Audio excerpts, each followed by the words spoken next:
No, I'm not recording this in my sister's bedroom because she has a couch and I thought it'd be really nice for a backdrop. No, I wouldn't do that. A couple years ago, I saw this video, I think it was on GQ, where they bring in celebrities and have them mention the top 10 things that they cannot live without. And I wrote down a list at the time, which I've since lost. So today, a couple hours ago, I made a new list. I thought it'd be cool to do this now while I'm a bit younger. And maybe if I'm still alive when I'm 80, I can do a video like this in the future and see what changed. So I think it's important to start with probably the more boring things, but the things that I am guaranteed to use on a daily basis. Number one, it's my glasses. I have several pairs of glasses, some of which are more recent in prescription, some not so much. And unfortunately, my most recent pair I broke, as you can see right here, so I haven't been able to wear them. Normally I'd wear contacts or something like that, but I went through this patch a couple months ago where I was getting headaches like every day, and I think the contacts had something to do with it, so I just made the transition to glasses, at least for the time being, and I think they kind of suit my style. I'm okay with sticking with them for now. I started off with the Ray-Bans. I like the boxy cut to them. I get made fun of quite a lot, but you know, they are kind of Harry Potter glasses. They're circular. They kind of fit my square face shape a bit better. The second thing that I cannot live without is this big boy right here. I take this if I go traveling to a hotel or something like that. I bring my fan with me. I'm that extra. I feel like there's two types of people. One, they cannot sleep without a fan. They need the room to be very cold.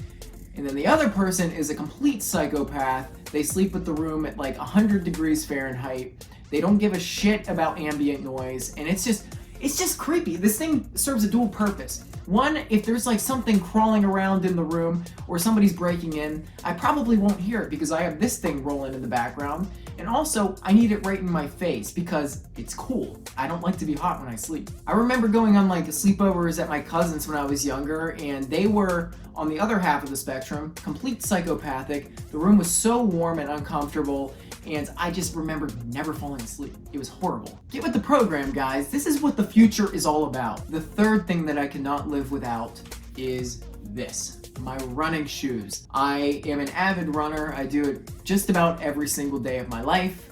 Come rain or sunshine, snow, sleet, dry, whatever. I'm out there doing it. If you watch my channel, it would make more sense to you that that's kind of what my shtick is. But I wear all types of shoes. I got like super cushion shoes. I love New Balance. I got some Saucony plated shoes. I've got Asics, which is like my bread and butter, also a cushion shoe. And piggybacking off of that, I have my Garmin watch, which I take with me on every single run that I go on. I mean, if you don't upload it to Strava, did the run even happen? Like, come on. I honestly don't know what model of Garmin it is. My sister gave it to me because for the longest time I was actually running without one because I memorized all the mile markers on the trail. I thought I'd, step up my game a little bit. This one's kind of on the way out. It's slowing down, but still does the trick. Number 5 on my list for things that I cannot live without. My biggest passion project goes to my artwork. I spend a lot of my free time when I'm not doing YouTube or working or running. I sketch, not as much as I would like, but if you were to go through my room, you would find a lot of sketchbooks. I have just lots of paper that I don't just sketch in, I journal in. I like to write. If I didn't do it, I think my head would fall off and I'd lose it somehow. I do a lot of large scale drawings, which comes in like a big rolled up piece of paper that I can cut to whatever size that I want. Bigger is better, ladies. And that's just kind of what I do. It takes a lot of time to make, but it definitely is worthwhile. And maybe one day I'll be fortunate enough to have my own studio where I can really sprawl out and have plenty of space to do the projects that I would like to do. Because right now it's just a little bit cramped, just a little bit. Piggybacking off of that, number 6 on my list are these. This is a Unipin black pigment pen. I have gone through hundreds of these over the course of the last few years. And when I tell you hundreds, I literally mean it.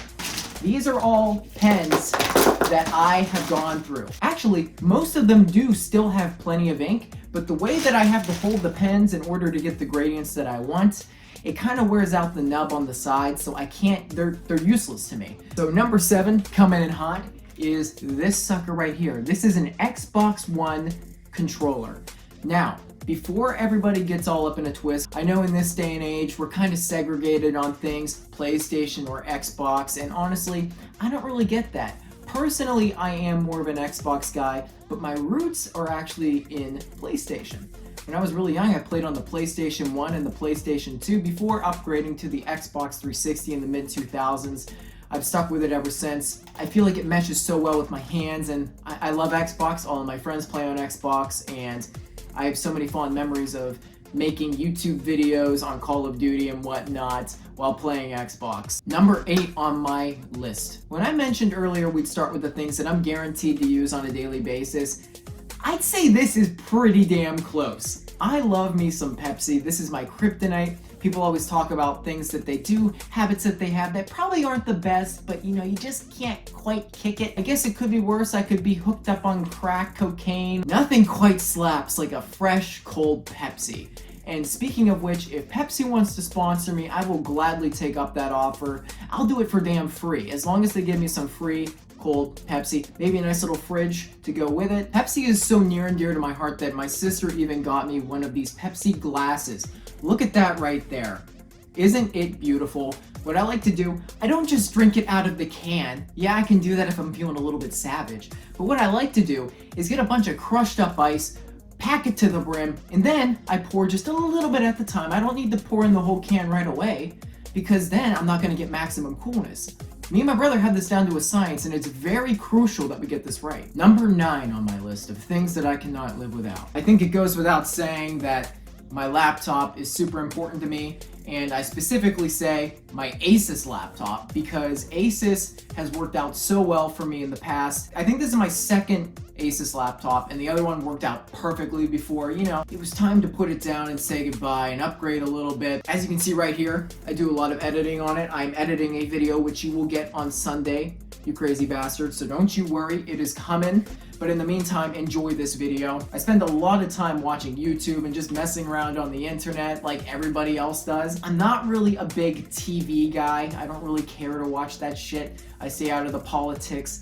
Maybe I'll occasionally put on the Steelers game on Sunday and watch them get slapped. Now, number 10 is YouTube. I say this specifically because YouTube is my replacement for all types of entertainment. I don't care to scroll on Instagram or Twitter or Facebook like I used to. Yeah, I'll occasionally hop on there, send the occasional meme to my friends. YouTube, on the other hand, that shit slaps, man. I spend a lot of time on there, and I feel quite embarrassed to say so watching. Right now, my guilty pleasure is Hermitcraft, Minecraft, and Rocket League 1v1s. I also listen to a lot of podcasts, to be fair. When I'm working on my drawings, it actually has a solid purpose. I can just put on a podcast off to the side or some music while I just draw. And an honorable mention to my cell phone, which it seems kind of stupid to say because it is a thing that I can't live without. I feel like everybody has to have a smartphone at this point in our civilization. And honestly, the only reason why I didn't put it in my actual top 10 is because